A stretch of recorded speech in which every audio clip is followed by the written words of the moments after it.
All right, welcome back to the Buffalo Bread Podcast. We are smiling because the Buffalo Bills, of course, defeated the very hated Kansas City Chiefs. And to all of the Bills nervous mafia out there who is thinking, oh, they beat them every year in the regular season, couldn't we sacrifice a regular season game on the altar of a postseason win? We'll talk about that. I don't think that that's the way. This win was absolutely necessary for the Bills to keep pace with the Patriots and to knock the Chiefs down to 5-4, and they're third in their division, and they are on the outside of the playoffs if the season ended today. For all those reasons, Dan, that's why we're smiling today. How are you doing, my friend?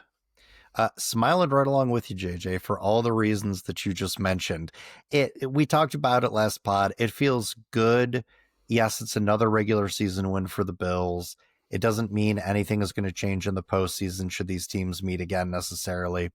It did feel different this time, and this could be me trying to fool myself into believing that it will be different, but we'll break it down, man. The way the Bills won this game, the fashion in which that defense, which had been so maligned over the past few weeks, really came in and held their own against a revamped and vaunted Chiefs offensive attack that was kind of on the upswing.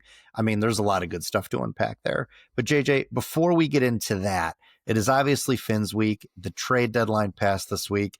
For my money, we've got two really positive things to talk about, two bit of good news things being the Chiefs win and then our impending game here against the Finns, which I think there's a lot of reasons to have confidence about.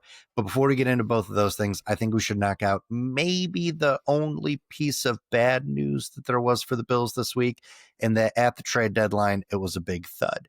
Brandon Beane isn't able to make a move. I'm not going to say that he didn't make a move, like a lot of folks are, because he was obviously trying. And if you listen to that press conference, he clearly thought he was going to make a deal. But JJ, ultimately the Bills are forced to stand pat. No real additions coming to the squad other than some practice squad additions. What was your take, JJ, on the trade deadline? Were you super disappointed? Do you think the Bills still have a competitive roster? Where is your head at right now? So, I like every Bills fan, I wanted them to add some superstar stud talent and to be like, this is it. This is our year, right? Like, I don't think, and it's because we all have the scar tissue of postseason exits at the hands of the Chiefs because our defense isn't up to the standard, because we don't have a stud number one outside receiver who's open when he's covered, whatever it might be. I think that we all sort of have that same sense of dread about the Bills not doing anything with the trade deadline. It's like, well, if they just did that, then maybe we'd have some sort of guarantee. There are no guarantees in football. They could have gotten a guy and he could have gotten hurt in 2 weeks. Amari Cooper seemed to be a good addition before the trade deadline last year. Had his wrist in a cast for a month. Like, there's no guarantees at all. Is just making a deal isn't enough to promise success. And so from that standpoint, I did agree with Brandon Beane when he said he thought that this roster had what it took to get to and win a Super Bowl. I believe that too. I think that they have the pieces in place.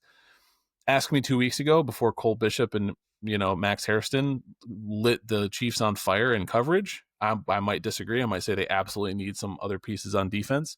But after seeing the Chiefs game and seeing how well they can pull it all together in a game against a opponent who came in super hot, I do believe that this roster has what it takes. Again, disappointed like most everybody, but I do trust. I think Brandon Beane is a good GM at managing his roster. I question his ability at hitting on top draft picks, and I think that there is a miss rate that is reasonable, and he's probably a little bit over the average with his hits. So yeah, we talk all the time about how this roster is constructed. I'm disappointed, not surprised that they didn't do anything, given the cap constraints, given the fact that they're not going to sell the farm. That's just not their way. But I don't know that it matters a great deal.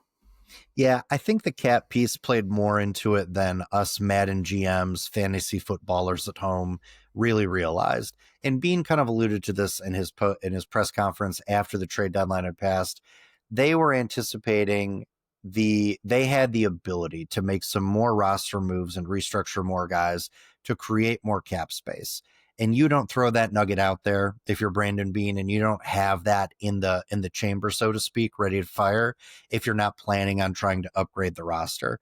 And whatever you want to say about Beane, draft history, how he doles out some of these mid-level contracts and all this other kind of stuff. He is always a guy who is looking to tinker and improve the roster from start to finish, beginning of the league year to the end of the league year. So yeah, he was absolutely in, I'm sure, in a lot of players. I'm disappointed too, to some extent, but I'm also with you, JJ. Like, here's the reality now that we have to wrap our heads around as Bills fans. We know exactly how this team can win it all. And how they can win it all is how they played on Sunday against the Chiefs. Stout defense with a great 4-man pass rush, taking advantage of, for what seems like the first time in forever, some real athletes at the second level, and Max Hairston, Cole Bishop, and to a lesser extent, Jordan Hancock, and play defense in that way, and then let your offense be this efficient, well-run, game-managed machine that takes advantage of the correct deep play action shots, which we're going to get to, and we got to throw Joe Brady some flowers for finally doing what we've been asking him to do on this pod for so long. But here's the downside. We also know how the squad is going to lose. This squad is going to lose, as you have said and I have said, if you run into a team like, unfortunately, the team we are staring up at in the AFC East. You run into a team that can manage your run game and has outside corners that can shut down your receivers and leave you only small chunks in the middle of the field. That's how you stymie and stifle this offense. To me, JJ, the priorities were defensive line because of the injuries to Ed Oliver, the unknown return timeline to TJ Sanders, and now Michael Hoyt being out and the versatility that he brought.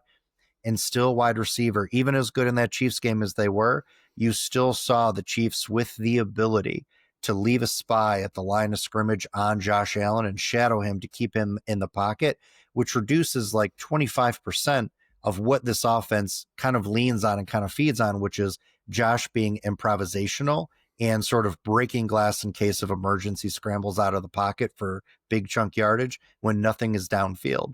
If teams do not have to deploy extra resources in order to guard our pass catchers, that opportunity is going to continue to be stymied for Josh all season. So we know how they win, man. It's the way that they won against the Chiefs, and we know how they lose. It's the way the Patriots, and to a lesser extent, the Falcons handled them this year. And there are some teams in the AFC that can hand the Bills losses in that way when we get into the postseason. So we're going to see. I like the predictability, I guess. Maybe that gives me a little bit of sense of calm. But yeah, I want to see him do more too. JJ, is there any player, especially now that we've seen the compensation for a lot of guys that were doled out at the deadline, is there any player that you wish the Bills would have maybe, I don't want to say overreached for, but maybe overpaid for to snatch them away from another squad?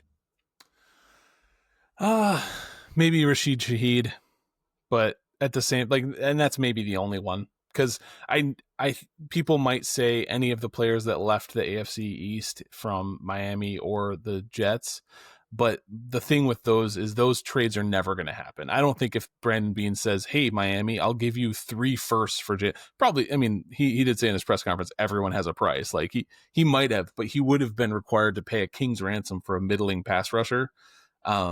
To get anybody, and that was a lot of the sellers were AFC opponents of the Bills, who may have had a particular way to feel about making the Bills richer, right, with their talent.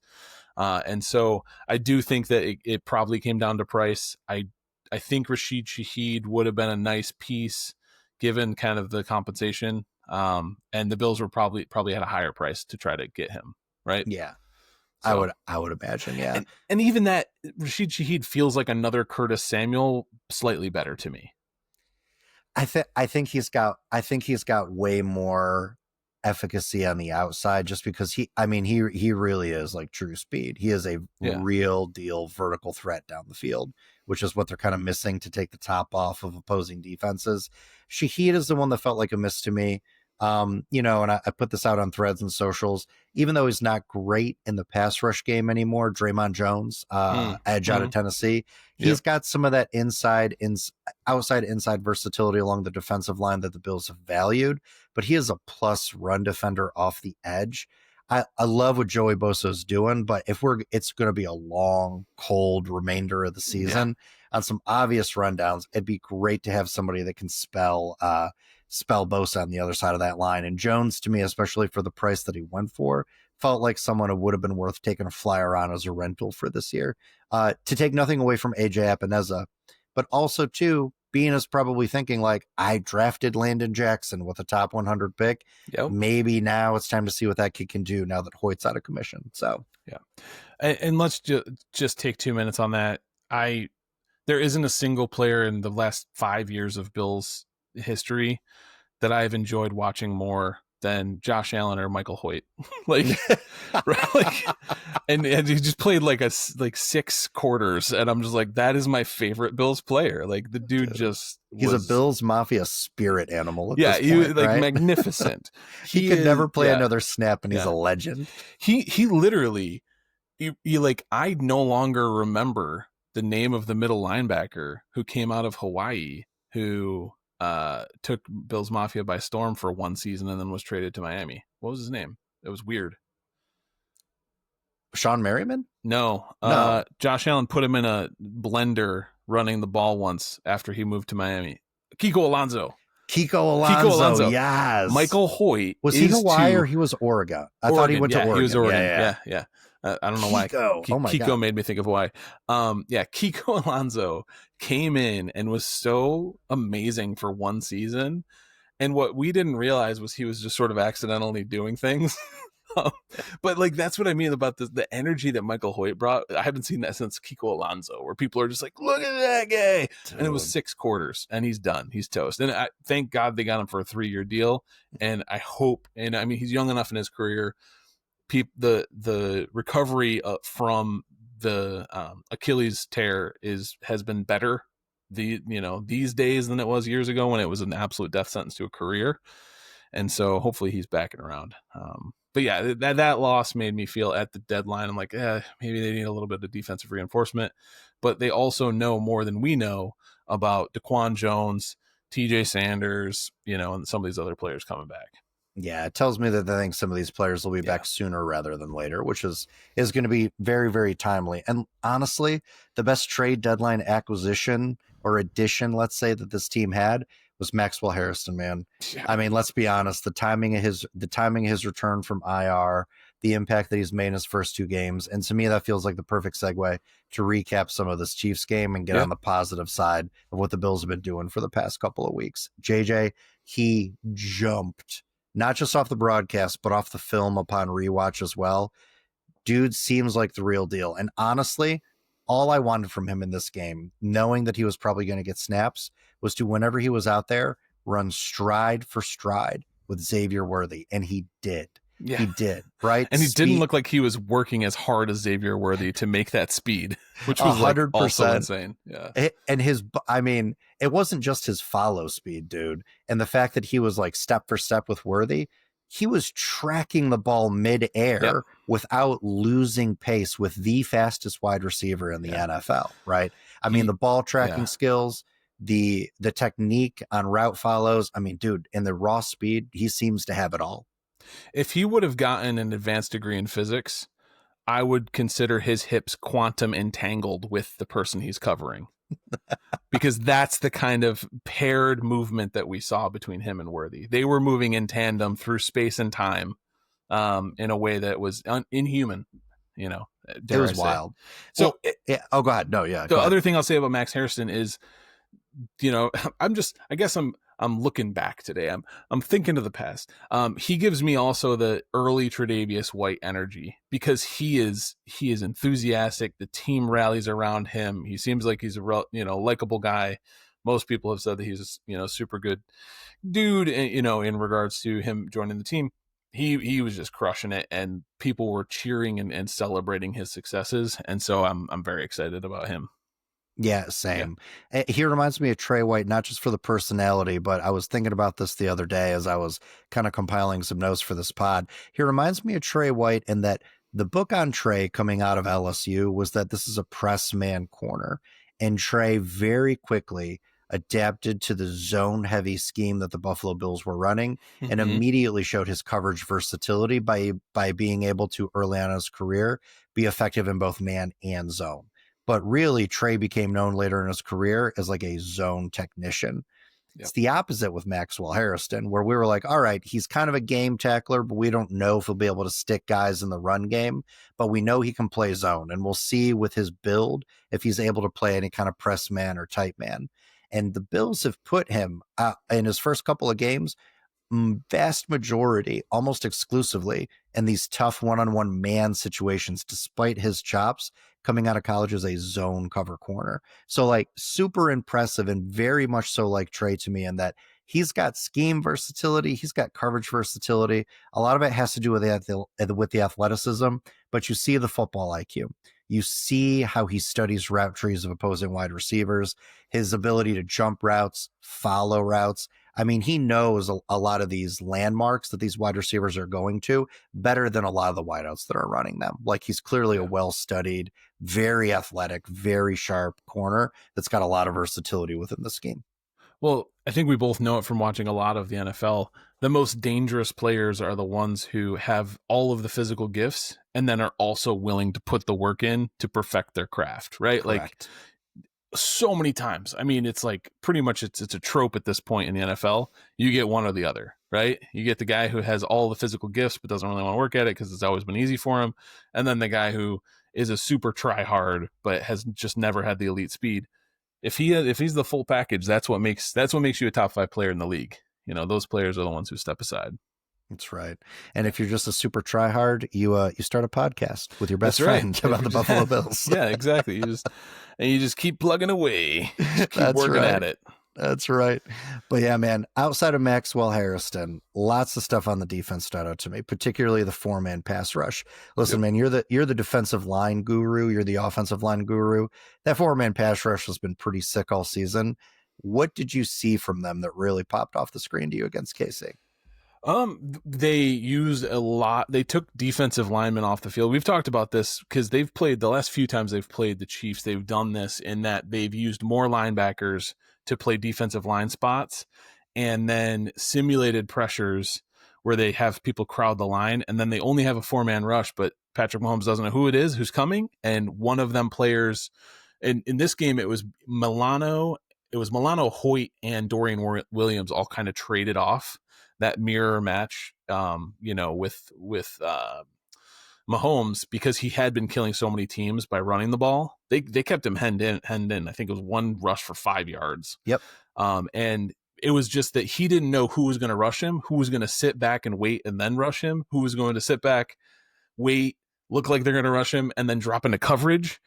They just did an amazing job of muddling the picture in the middle of the field. The defensive line was doing an awesome job of having linebackers kind of chip the tackles to free up stunts and twists, which is like, it's done in the league, but it's not super common. And so sending their super athletic linebackers in to cause havoc and stop blocking angles just to free up Bosa, Rousseau, Hoyt, was all things done. It's part of the reason you didn't see a lot from Deion Walker or any of the tackles in the game, because one, the Chiefs with the game script kind of got away from the run a little bit. They're not a super great rushing team this season, even though they started leaning into it recently. And on top of that, the Bills were just kind of, they were playing games with them and putting them behind the sticks to the point where they felt like they could not run. And I mean, it was awesome. Without Pacheco, they don't have a ton of juice. Kareem Hunt's not breaking any tackles and taking anything 80 yards anymore. But yeah, the defensive line put on a clinic, and even the really, really good interior 3 for the Chiefs. I mean, they started suffering injuries, which always blows up protection schemes. But really, they were kind of twisting up some of the best in the league by just creating better rush angles. And then on top of that, I think a lot of people were kind of dogging on Rousseau. I was as well early in the season. We gave him this huge contract. Yeah, he was playing injured, it seems, because he looks completely different the past 2 weeks than he did before the bye. Oh, absolutely. I mean, Rousseau had the perfect example of not a stat sheet game.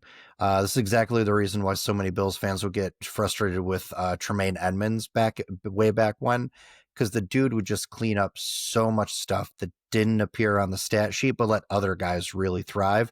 Rousseau was that version of himself on the defensive line. He was pushing the pocket absolutely blowing up his opposing tackle in pure pass rush situations, sailing off the edge and setting a really hard edge in the run game as well. And I mean, he just moved a lot of the pocket towards like Bosa, towards Hoyt, towards a lot of AJ Epineza, just moved the pocket in their direction and allowed them to really feast in their one-on-one matchups too. He affected the game in so many different ways, again, that show up on film but don't show up in the box score. But to me, that was Rousseau's maybe one of his top 2 games of the season, the way he played. And if your hypothesis is correct and he was playing hurt and now he is playing healthy, it couldn't come at a better time for this Buffalo Bills defensive line as they start to coalesce and start to figure out life after Michael Hoyt's injury. JJ, one other thing I want to add, and I want to get your take on this. I really like the way the Bills finished their pressures in this game. You and I don't want to rekindle any past arguments, but you and I have lived through enough of the Jerry Hughes film where it's pressure without effect. Like, yes, this counts as pressure, a QB pressure technically on the advanced analytics and in the stat sheet. But when you watch on film, it's just kind of Jerry waving goodbye at Patrick as he runs right past him and Patrick's climbing up in the pocket to make like a dot throw to someone 30 yards downfield. That was not the way the pressure worked in this game. Not only did it score well metrically, you saw the Bills finishing those pressures with QB hits and real violence at the point of meeting Mahomes. I think the most notable one was AJ Epineza with that hit on Mahomes on the sideline as he's just releasing a pass, which I'm a little surprised didn't get flagged, but I'm not upset that really surprised that didn't get flagged. I'm not upset that it didn't get flagged, but the Bills weren't just getting meaningless pressure. They were finishing that pressure physically whenever they made it to Mahomes. Oh my gosh. And that's it too, is like pressure versus sacks. Like, there's no debate that the better thing is actually hitting the quarterback, is putting them in the dirt. Like, and I've said that, even though I used to defend Jerry Hughes, I absolutely know that the truth is, pressure is better than nothing. Hits are better than pressures, and then sacks are better than hits, right? Like, in that order. It's a greater than big fish eats the little fish is eaten by the bigger fish, which is eaten by the bigger fish situation. The Bills in the previous 9 meetings with the Chiefs were averaging 1.5 sacks and 6 QB hits per game, and they had 3 sacks and 15 QB hits. So they physically hit Patrick Mahomes 18 times in this game, which of course is a high water mark for any of their times that they've come against the Chiefs. And if they can kind of maintain or improve, or even just maintain that level, he clearly was uncomfortable. Had the worst statistical game of his entire career, and didn't complete 50% of his balls. And we all know this. We knew this when we watched the Super Bowl against the Eagles. We knew this in the Super Bowl against the Buccaneers. Yeah. That Patrick Mahomes isn't the type of player. And no, I don't think to be fair to him, most quarterbacks are not the type of player who get the shit kicked out of them and are awesome at their job, right? Like, you don't need to be fair to him. This is a Bills podcast. And you're right. He's soft. He's soft. He's weak, and he sounds like Kermit.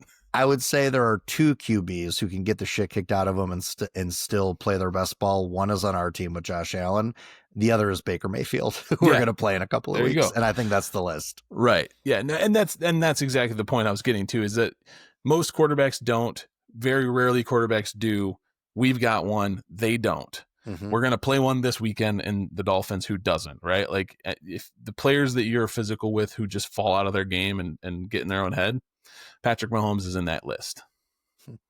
Another piece of the defense, JJ, that I want to talk about here is Cole Bishop. And this is kind of married to the pass rush because the Bills did not get quick pressures in this game. And Mahomes had been a quick game merchant over the past few weeks. I think he's had the quickest time to throw of his entire career. In this game, the Bills made him hold on to the ball for over 3.3 seconds, which is insane to think about when you see what ultimately Mahomes' box score ended up being. A lot of credit, JJ, goes to the overall coverage scheme that we've already talked about, starting with Maxwell Hairston. But dude, Cole Bishop finding his footing, not just in the pass coverage game, but being sort of that specialist, that guy who we've been waiting for to take Travis Kelce out of the equation on some of his routes, right? The way that Bishop was being floated to the line of scrimmage. And then we see Cam Lewis kind of drop back out of the slot and basically play free safety a lot of times. It was a confusing look pre and post snap for Mahomes, which held stuff up, but it allowed Bishop to really do what he does best, which is get physical with guys. And it was, I don't know, cathartic, heartwarming to see that dude he's not a small dude, right? But next to Travis Kelce, he looks like somebody's little brother, just absolutely lay shoulder after shoulder, arm after arm into Kelce's chest, chipping him at the line of scrimmage, delaying his get off on his route, delaying the timing between him and Mahomes, which allowed that pass rush to get home, not to mention the pass breakups in the deep part of the field, too. This was the most versatile version of Cole Bishop in this defense, and easily his best game that he's played as a Buffalo Bill. Yeah, I mean, 4 of the 5 teams pass breakups were his. He was affecting the ball. He was looking like a difference maker out there. He basically closed the game out. He and Maxwell Hairston, the 2 people that I mentioned in the jump that give me the most hope for this defense in coverage. It was definitely, people are saying coming out party. I agree completely. He looks like he knows what he's doing. I want to give some kudos to Jordan Poyer because I think that's a steadying hand back there. That's somebody who knows the defense, is an old hat at it, and I think that probably has helped Cole Bishop a little bit, play a little bit faster, understand his reads, his role, and get out there and kind of trigger and shut down things. So I don't know, man. He keeps that up. We can say we have finally figured out at least one of the safety spots. And this is what we wanted. We wanted this even though we said we wanted it, then when we got it, we didn't want it anymore. But now this is what happens when you let your young guys take lumps in really big games. Bishop had not looked good at the start of the season, was really struggling to find his fit with Rapp. Had a couple of flashes, Saints game, most notable, right? But the safety position around him begins to solidify. We also see a change in defensive play caller going from Babbage to McDermott, which I think has helped the situation a little bit more too. I mean, McD, man, he just knows what to do with safeties. Like he just knows how to maximize that position group. So those 2 things happen. And now we see the young guys, after taking their lumps, really starting to shape into form at exactly the time where the Bills need them to, as they continue to chase. Forget 1 seed in the conference. They are chasing the top spot in their own division at this point. And all of these young guys are going to have to contribute to it. So it's great to see Bishop rise up to the occasion. Yeah. JJ, we got to talk about the offense. Another, I would say, masterclass from Josh Allen against Spags, encapsulated by, did you see their post-game handshake? Yeah, he's like, you're retired already. I don't want to play against you any longer. I don't want to play with you ever again. Amazing. Yeah, it was so amazing. Man. That is such high praise coming from Spagnuolo, because there are not many players in the league that dude looks at and doesn't have an answer for, right? Yeah. An absolute answer for. Yeah. Belichick looked at Allen the same way too. Yeah. And that is absolutely, we knew we had the guy, but that just kind of confirms it each time a coach is like, what do I do? It's what do I do against this unicorn? And he did it in a completely different way that he had done it before. I mean, this was Josh's best quarterback game of the season for my money. It wasn't just the insane completion percentage to me. The way he was seeing the field, the way he was distributing the ball. I posted up a really, really snarky thread on social media about everybody eats versus everybody gotta eat, right? Yeah. And our version clearly being better after this game.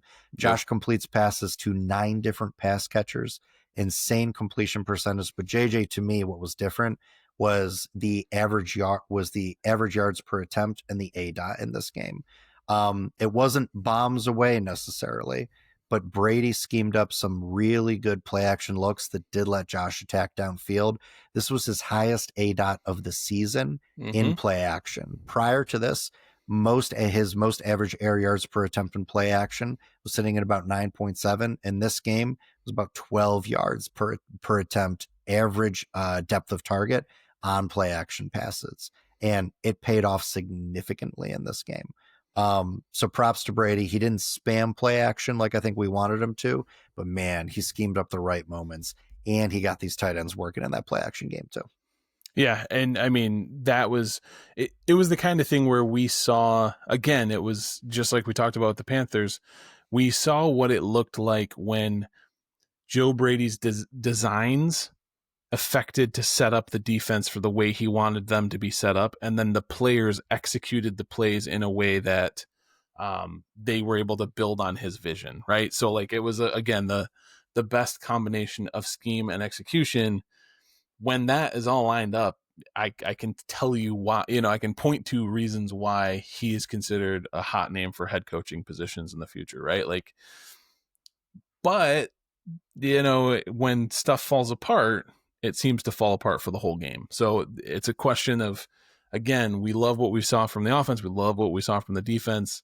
How do they adapt? How do they roll with the punches if they come out like in the first half and they're stuttering a little bit? And so it hasn't been great this season, and hopefully this game gives them the confidence to kind of recover in those situations. But I mean, what can you complain about? Josh Allen set a Buffalo Bills franchise record for completion percentage with over 20 completions in a game, going 23 of 26, 1 TD. We were wrong. We both thought he was going to throw 2 or more. We were wrong. We thought Xavier Worthy was going to go off for 80 plus yards, but Hairston shut him down. I love that so much. I love it so much. And so there was, the offense looks good. Freaking James Cook runs over 100 yards for the first time against the Chiefs in 24 games, proving that this Buffalo Bills offensive attack, rushing attack can be the cornerstone of the whole unit. And go ahead. I will just finish the thought real quick. I think for me, a lot of Bills fans, because we have Josh Allen, want to see him throw for 400 yards and 4 touchdowns every week.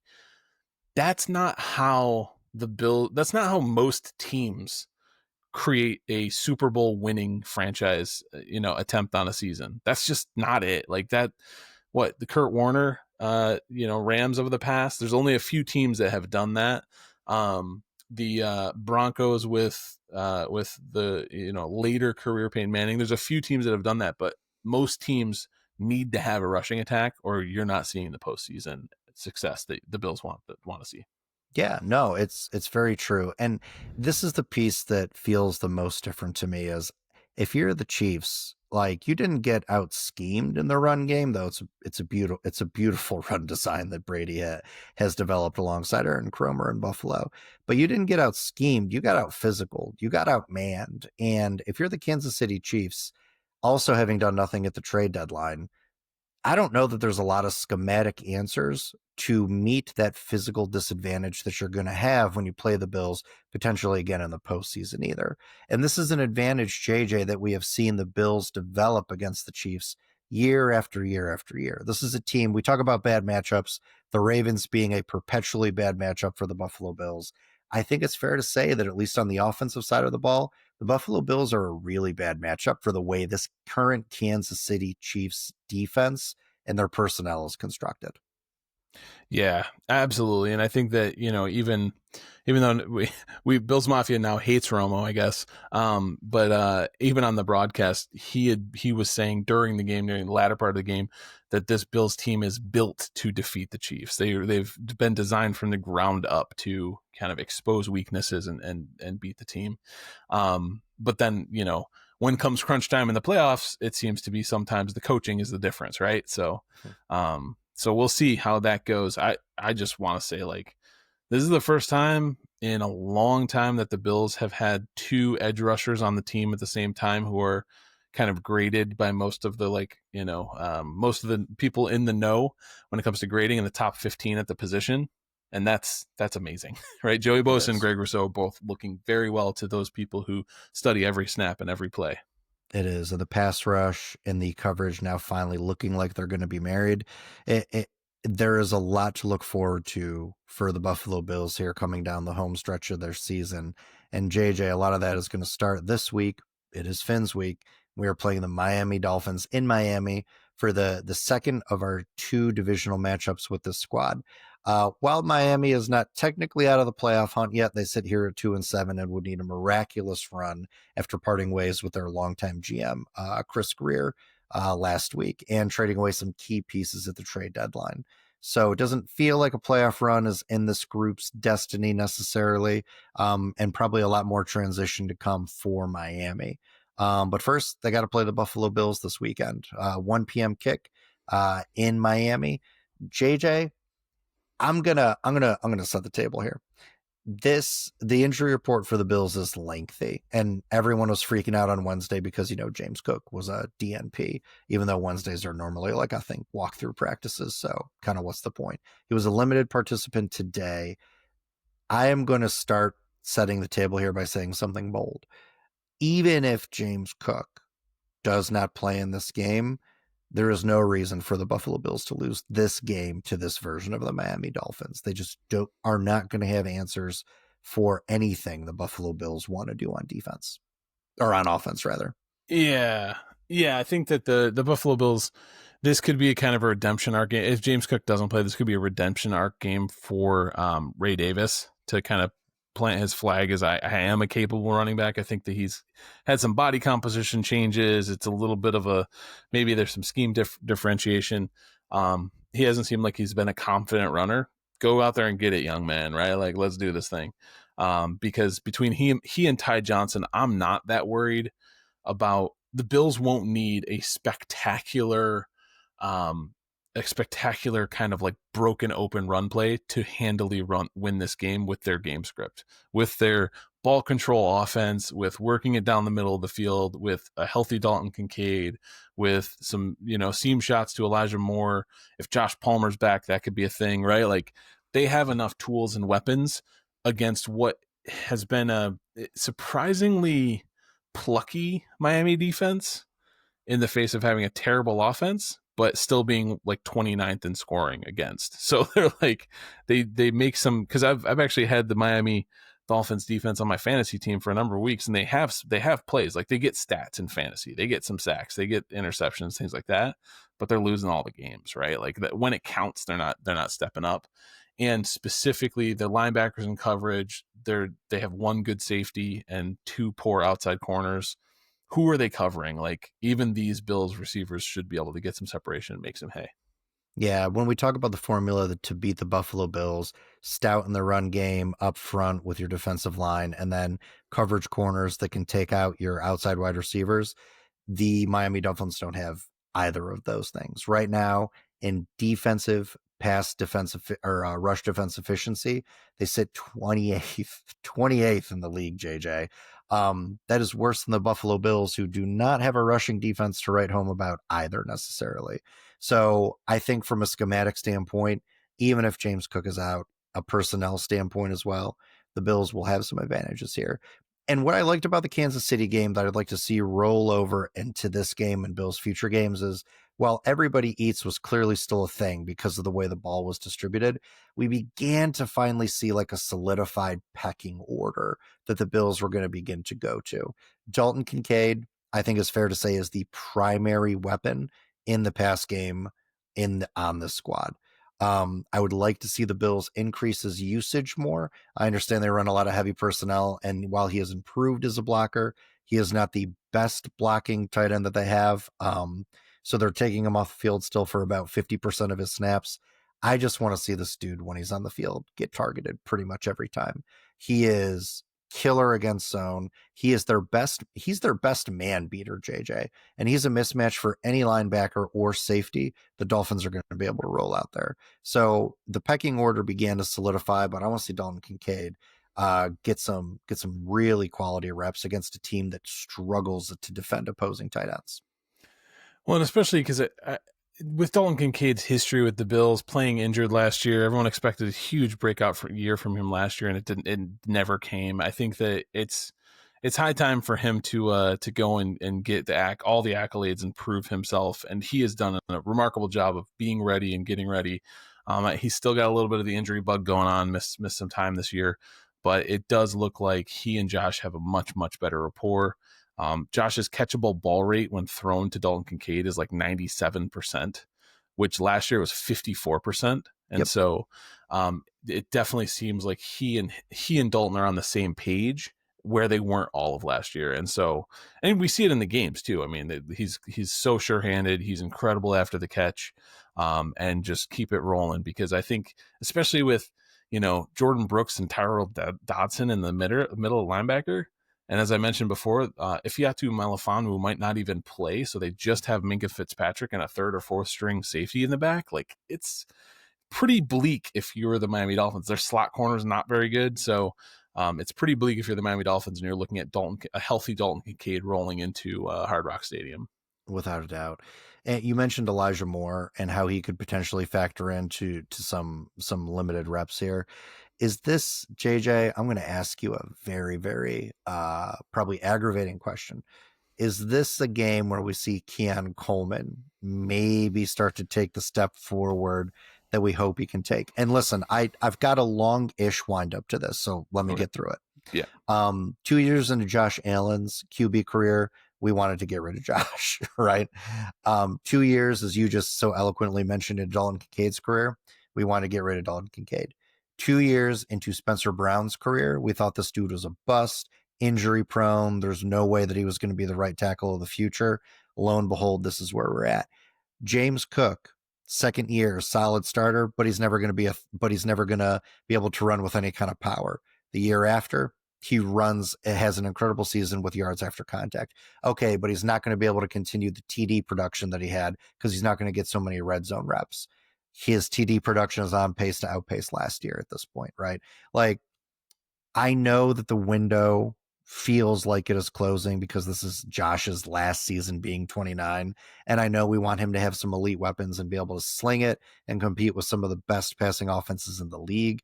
Like, it's atrocious that Sam Darnold gets the weapons he gets in Seattle and Joshua he gets in Buffalo. I hear your anger, but is it possible, especially given Keon Coleman's unique traits, that he just needs a little bit more time to bake? And could playing against a team like the Dolphins begin to set the timer on the oven? Wow, that was such an impressive and eloquent and thorough lead in to the answer, which is no. He's going to suck terribly.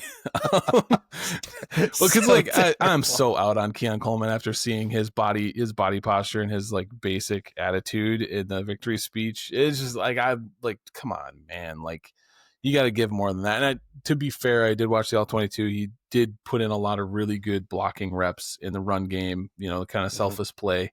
Definitely was noticeable in the Chiefs game more than it was even against the Panthers. And so I do think that there's something redeeming there. There's a possibility. But for me, it's a prove it to me thing for me, Dan. Like, he's got to stack 2 or 3 games of 100, not even 100 yards, but 2 or 3 games where he's a regular, reliable pass catcher who is getting separation enough to be a viable option in the route. I'm just so tired of watching the kind of coaches from the end zone angles and seeing Josh Allen stare at Keon Coleman for 3 beats and then be like, okay, I got to dump it down. Because he knows there's nothing there and it's just an interception waiting to happen. So I need consistency and I need viability in the offense before I'm going to believe in him. And it might start this week. I won't, I'll give it a chance, right? Anybody. I'd much rather he not be a bust. No, I mean, true. I mean, it makes no sense to root against his success. No, I feel you on that.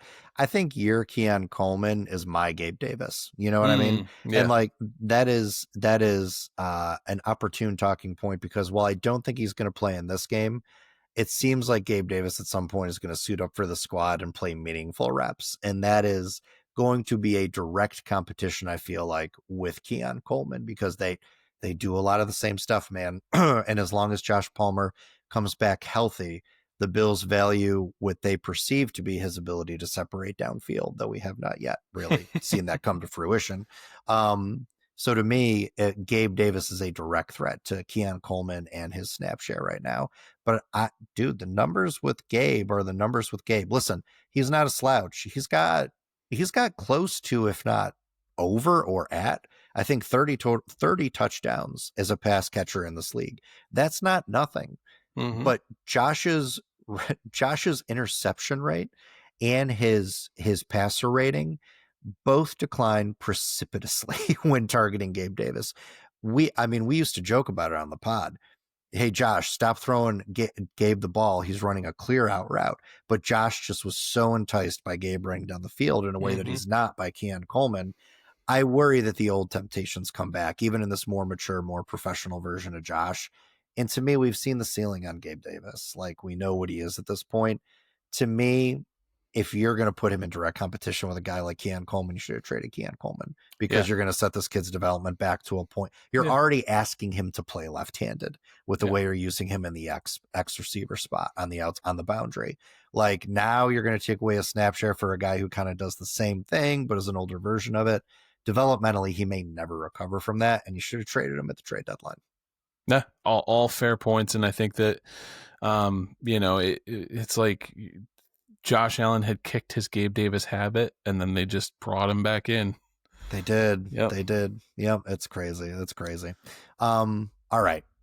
We got to talk about the defense a little bit against this Miami offense. I mean, I think Miami can't really run the ball in a traditional standard run game scheme, which is bizarre considering that this has been Mike McDaniel's bag, as an offensive play caller over the course of his career. But what I will say is he has done a really good job and a really underrated job in getting Devon Achane open out of 21 personnel. Like, when he throws out Achane and Gordon out there, Achane's rushing efficiency goes up, his overall yardage and production go up, and he becomes a really big threat out of the backfield to catch passes. I think if you're the Buffalo Bills game script wise, you want to get out to an early lead, because this Miami team feels like one that it's like the veterans that are still on the team are going to be ready for Cancun here in the next couple of weeks. And if you go up 14-3, 14-0 early in the game, they could start fantasizing about what their offseason is going to look like. But if you let them offensively stick around at home, you let Achane get going, to me, he's like the key that drives this whole thing. I think this could be like a New Orleans Saints type game for the Bills, right? Depending on game scripts. Sure. Yeah, no, I think it's a division game. There's always risk, involved in division games. The Dolphins have, even at times when they look like they're an absolute dumpster fire in the past couple of seasons, have had games where they played the Bills really hard, especially at home. And so I don't think the Bills will sleep on this, and I don't think they should, because there's a chance, right? I mentioned before that the defense can be a little plucky. They can have some explosive plays, but kind of in the long run, they tend to fail in terms of keeping people out of the end zone. Likewise, the offense, Jalen Waddle is still a threat. Devon Achane still has breakaway speed. Just you can't take these guys, for granted. You gotta show up, strap up, play with a lot of physicality, knock Tua down, play Jalen Waddle hard at the line. I'd like to see Jalen Waddle and Maxwell Hairston have a lot of reps against each other. That'll be yet another test, right? Here's a proven, elite contract type wide receiver. What can you do, Mad Max? And can you get 75% of the snaps? Because it was like 25, then or 40, then 50. Mm-hmm. Can we titrate up his snap share in this one? That feels like the plan. Yeah, that feels like the plan for him. And for once, my God, it feels like the Bills actually have a plan for one of their draft picks with the way they're using Hairston. Like, everything's pointing up for the kid for sure. Well, just one more note on Hairston. Yeah, do it. For all of Bills Mafia, who was all sweating Maxwell Hairston. Oh, here's another Kaiir Elam. Just watch Maxwell Hairston play this season, and as he gets more responsibility, you'll better understand why Kaiir Elam was Kaiir Elam, right? Oh, yeah. Like, yeah. We were very wrong about clamoring for Kaiir to play. We should probably take that L right now. Right. Yes. All right. Speaking of L's, we are hoping the Bills deliver one to the Dolphins, JJ. Let's do predictions sure to go wrong here. Absolutely. All right. So the spread on this game is 9.5 in favor of the Bills. You know how much I love a big Bill spread. Yeah. Thank you, Vegas, for making this one sweaty for me. Over under 50.5 points right here. The Bills, the clear favorites to win, JJ. Point differential wise, the Buffalo Bills are tied for 5th in the league with the aforementioned New England Patriots. Wow. Well, the Dolphins are 28th at minus 63 points. They are underwater in point differential. Right. JJ, what's your score prediction? I think that the Buffalo Bills are going to win 35-17. All right. So you are going with the Bills covering a very large spread. And if my math is correct, which it never is, you're taking the over? I am taking the over because it'd be 52 points. Yep. All right, correct. All right, my math was right on that one. Yeah. Oh, damn you, man. You know what I got to do? I'm gonna pick the Dolphins to win because we are on a hot streak with me picking the Bills. No, Okay. I'm playing. I'm gonna pick the Bills. Yeah, I'm gonna pick the Bills. I don't know a world where that could. I mean, it could happen, right? At least any given Sunday, we've seen crazy outcomes. We've seen. But Listen, the Dolphins beat the Falcons, who laid out the Bills in prime time. there's Like, no transitive property in NFL. and then Sorry. the Panthers destroyed the Falcons, who then Yeah. we destroyed. Right. So Yeah, are yeah. the Dolphins the best team in the AFC? Like, by that math, you know what I mean? But no, I'm gonna go with the Bills. I'm gonna take the Bills. This doesn't feel like a game where you're going to need Josh Allen to chuck the ball 30 times, even though he could probably make some hay if he did. Even without James Cook, I think you're going to see double-digit carries for both Ty Johnson and Ray Davis in this game. I think you're going to get a big dose of Dalton Kincaid. I would go back to being infuriated with this offense if we didn't. So I'm going to go Bills 28 and Dolphins 20 at this point. Okay. So I'm going to take the under on the points. Not because I'm not confident that the Bills can't put them up.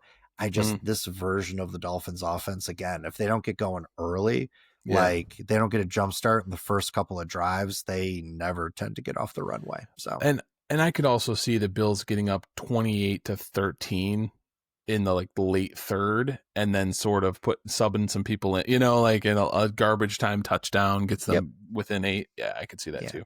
Yeah. So that's fair. Me. All right. You got a prop? I do. I just have one prop. It's been a minute. A touchdown for over under half touchdown Keon Coleman, to your point earlier. Oh, you have a Keon Coleman prop. Yeah. My God. I'm gonna say you're like, yeah, because because I love him. So I know. Good. God, man. I'm gonna you know what? That's gonna be a hell of an apology card you're gonna write if this kid ends up sticking after next season. Yeah. You're like, nah, it's not gonna happen. I'm gonna say over. Listen, I got faith in Keon, man. I just think that physical profile. Does he have great straight line speed? Absolutely not. Right. Is he good at separating? Totally not. Does he have great hands? Not really. He's not. His catch rate has improved. He's not good at he's not good at separating on vertical routes, right? Yeah. He's got the ability to create a little bit of a separation's not the right word to talk about with Keon. Like, listen, he can't do it, right? But when he is locked in on the boundary, he's not even able to really provide a passing lane or passing window for Josh to get the ball to. Yeah. But you put his big bodied target across the middle of the field where he can box out an opposing DB, even though he hasn't really been successful at doing that, right?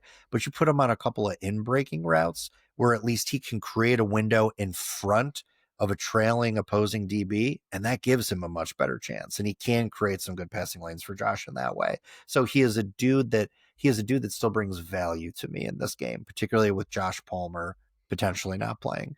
So I'm going to take the over. I'm going to say 2 touchdowns for Keon Coleman in this game. I am even willing to put a bottle of Buffalo Trace on the line with this that I will send you should Keon not score 2 TDs. Okay. Wait, is he on the injury report? No, he's not. No, he's clean. He's clean. All right. I will take TDs. that. I'll take that. And in the event that he gets two or more touchdowns, I will I'm up to I think that'll be my 3rd bottle I owe you. Well, you owe me 2 bottles and a wood chopping sword, which I'm still waiting for. Wood chopping sword. I remember. I totally forgot about the wood chopping sword. Still waiting you are for right. that, Yeah, that's right. Okay, got it. I'm just gonna keep this. Well, what I'm gonna do is I'm gonna work with my legal team to add this to my last will and testament, and that's gonna confuse the hell out of my family. In 40 years or whenever I hope to make it. Going to be really hilarious. You're going to owe me a suit of armor by the end of this thing. It's going to be great. Yeah. All right. Do I have a prop? I do have a prop for you. This is going to be Buffalo Bills defense. Maxwell Hairston. Over under 0.5 interceptions in this game. Does he keep the interception streak alive? I love him. I think he keeps his coverage streak alive. I'm going to say under because interceptions are pretty hard to come by. You're almost always an all pro if you can get more than 6, He's playing Tua. I'm just going to throw that out there. The league leader in interceptions. Oh yeah. I know he's playing Tua, but also it's the kind of thing where, again, the Dolphins play a little bit more careful against the Bills. They know how bad that they can get rolled up on if they start turning it over. So I'm going to take the under, but that's with, I hope I'm wrong, right? Yeah, no, without a doubt. I'm going to take the over. I just love what I'm seeing from him. Waddle, listen, they use Waddle more creatively than that in Miami than the Chiefs use Worthy.